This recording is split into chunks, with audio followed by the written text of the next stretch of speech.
নতুন জিনিস হলে তো নতুনভাবেই শুরু হয়। এটা নতুন জিনিস নতুনভাবে শুরু হয়েছে।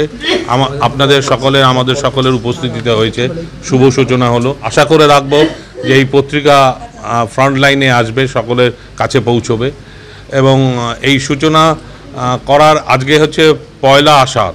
এবং পয়লা আষাঢ়ে মানে একলা আষাঢ় বলবো, একলা আষাঢ়ে আজকে এই সুন্দর একটা পত্রিকার উদ্বোধন।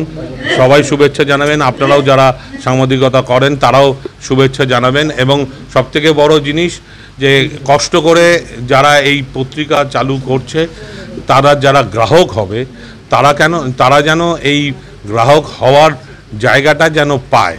কিভাবে পাবে? আপনাদের যদি সাংবাদিকতা ঠিক থাকে, আপনাদের রিপোর্ট যদি ঠিক থাকে, আপনারা যদি ঠিক মতো সংবাদ পরিবেশন করেন, তাহলে দেখবেন গ্রাহক আস্তে আস্তে বাড়তে শুরু করবে এবং তাতেই এই পত্রিকার সাফল্য হবে। এটা ডেলি পেপার নয়, মহিষাগ্নি পত্রিকা, বাংলা সাপ্তাহিক পত্রিকা। আর এটা প্রতি সপ্তাহেই চলবে।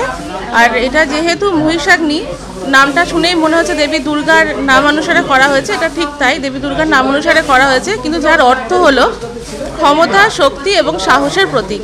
এবং সেই অর্থকে মাথায় রেখেই আমাদের নামকরণ করা হয়েছে মহিষাগ্নি পত্রিকা, আর যেটি নির্ভীক এবং ধর্মনিরপেক্ষ।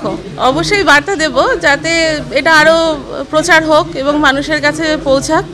আর পাঠক পাঠিকা যারা রয়েছেন তারা পড়ুক। এটা সাপ্তাহিক, কোনো কিছুরই শেষ হয় না। যত বেশি হবে তত মানুষ জানতে পারবে, তত মানুষের ক্ষেত্রে, আমাদের বিশেষ করে সমাজের ক্ষেত্রে অনেক উপকার লাগবে। মহিষাগ্নি পত্রিকা আজকে শুভ সূচনা হলো সকলের উপস্থিতিতে। আমাদের দৃঢ় বিশ্বাস যে বাংলার সংস্কৃতি, বাংলার কৃষ্টি, বাংলার ঐতিহ্যকে নিয়ে মহিষাগ্নি পত্রিকা এমনভাবে এগিয়ে যাবে যেটা বাংলা তথা ভারতবর্ষের বুকে একটা দৃষ্টান্ত স্থাপন করবে। সেই আশা নিয়েই আজকের এই শুভ উদ্বোধন।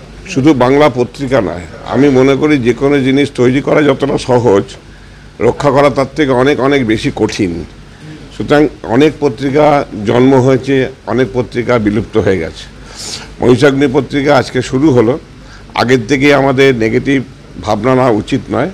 আমার মনে হয় কঠোর পরিশ্রমের মধ্য দিয়ে, ভালো লেখনীর মধ্য দিয়ে মানুষের কাছে যদি প্রতিষ্ঠিত লাভ করে, তখন অটোমেটিক্যালি তখন বিজ্ঞাপন বলুন এবং মানুষ এগিয়ে আসবে, পত্রিকাটা যাতে শ্রীবৃদ্ধি হয়।